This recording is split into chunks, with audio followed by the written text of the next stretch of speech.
Oscar is in our office. Why don't you guys do like an office Broadway? Why don't you gift me a giraffe? Be good enough that they can't ignore you. There's so many people that are using, I need to get advice, I need to get a college education as an excuse not to execute. It was so emotional when Steve left. I feel like you walked away at the right time. Some of these shows are like, all right, and like enough. Find out who you are and double down on it. That's from Dolly Parton. She might have tripled down. Don't put so much of your self-worth in the eyes of other people. Go screw yourself what you think of me.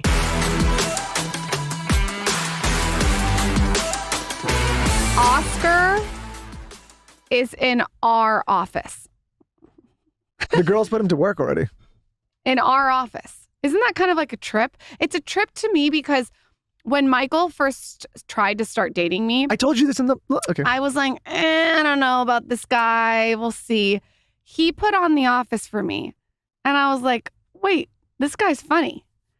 I fell in love with my husband while watching that show. Like, I correlate that show, and I'm sure you've like heard what people are big fans of, through The Office. It's so funny you say that because he was out there and I did not tell, we didn't even talk about this. And I said, when I was courting you, we would binge The Office.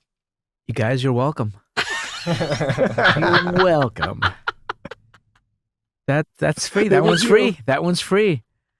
We go to conventions sometimes and people come up to us and they'll have a baby in a carriage and they say, you know, when we were in labor, we had The Office on the loop. So the baby was born to The Office TV, and it's happened more than once. People propose in front of us. People have tattoos. It's intense. It's the show. I thought you were going to say means a the lot to baby people. was born while they were watching The Office. They were having sex to The Office. Oh, I'm sure that's happened too. Yeah. I'm sure that's happened. Some people watch and they love it, whatever. Some people have it on as a comfort background thing all the time. Like a sleep thing. It's bananas, yeah. It is sort of like a comfort. That's a great word for it. Well, I think it's like that, and then in previous generations, maybe it was Seinfeld. Like there's certain shows that are light enough, Yeah. but funny enough, but also relatable enough. Yeah. Right? It's also the kind of show that ushers you into adulthood. Like you're 12 or 13 and you're like, this is cool. I get the show. Some jokes I'm getting, some I'm not. Doesn't matter.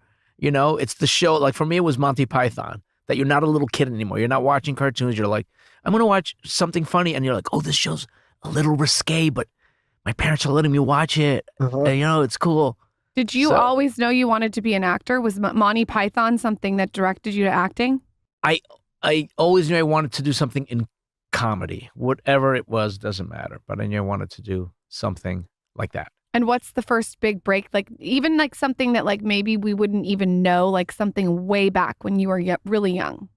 That I said, oh, that's really cool. I like that. No, something that like sort of like was your first sort of rub with fame. Oh, with fame. Yeah. We, you know, you go to movies, of course. And I remember my dad taking my sister and me, myself and I, all three of us, to the ballet. And that was a big deal. I'm like, well, ballet, but I liked it. I'm like, this isn't Broadway. This is like ballet. He liked ballet. He took us to ballet. And I was like, oh, this is cool.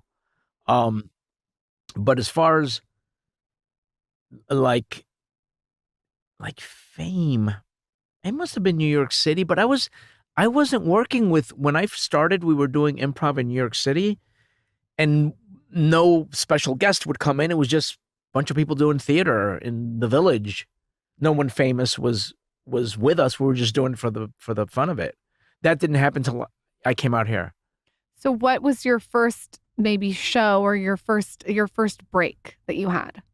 Oh, it happens slowly. There's never like, but to answer your question, now I when I was in the Groundlings, Carol Burnett did come out to see a show, and Faye Dunaway came out to see a show, and I was like, oh. And Carol Burnett's very cool because when I was little, her show was an inspiration. Harvey Korman in particular. This guy on her show, his name was Harvey Korman, and he was a comedic actor. And I'm like, oh, that guy, whatever that guy's doing, I want to do that. How much groundwork did you have to put in to even star on television? Tell us the nitty gritty of what happens before you even catch a break. Oh, it's just life. It happens different for different people, you know, but my particular path is years and years. So you better enjoy the ride because there's no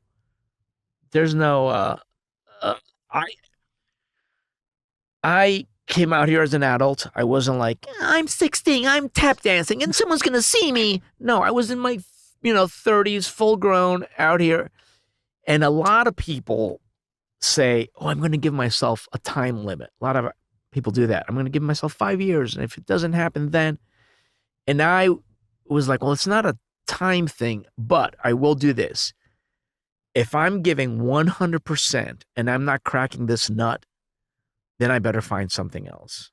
And every time I would reevaluate myself, like I was here 2 or 3 years, whatever, and I'm like, are you giving 100%? The answer was always no. There's the beach. Let's go play volleyball. 3 days have gone by and I'm having so much fun in Southern Cal. I haven't done anything for my career. I'm just hanging out and having a good time. It's like when I started to get close to giving 100% or every day at least doing something for your career, then stuff started to happen. So what were you doing before then to make a living? Like when you first came out here and you were an adult and you needed to get by? Because LA is not the cheapest place to live, obviously. Teacher's aide. I painted for a while, painted homes, teacher's aide, waiting tables, babysitting. You were just doing odd jobs to make ends meet, Yes. to live in this city while Yes. you were kind of... While you're doing the same thing, while you're going to auditions and trying to get the quote unquote big break or whatever. When I landed the office, I was babysitting and catering.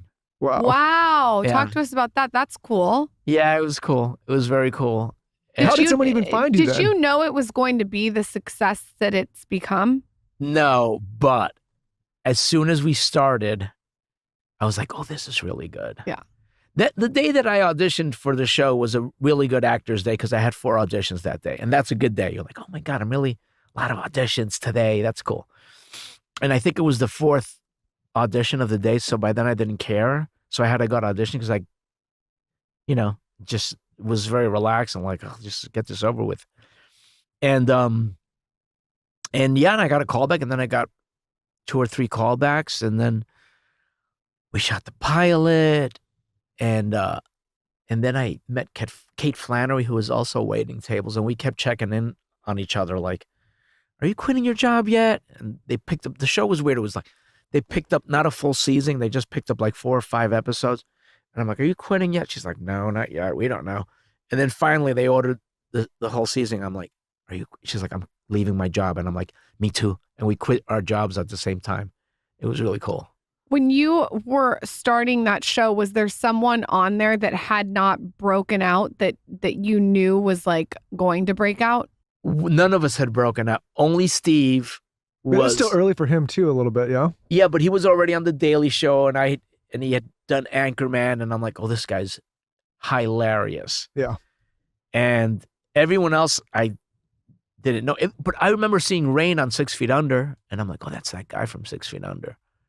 And then once we started, performing and I'm like, oh, there's a lot of talent here. I'm like, everyone's going to do fine after The Office. I think that's why also the show is so good, is it's such an ensemble and it feels, and I'm sure you've heard this 100 times, but it feels like it's an actual office with people actually working together. Yeah, it looked that way. It felt that way. It was ridiculous. Wasn't it filmed in an actual office building? Is that true, or is it a set? The pilot was. The pilot we was, were yeah. in an office, and then when we got picked up, they took pictures of that office, and they built the same exact replica in a studio.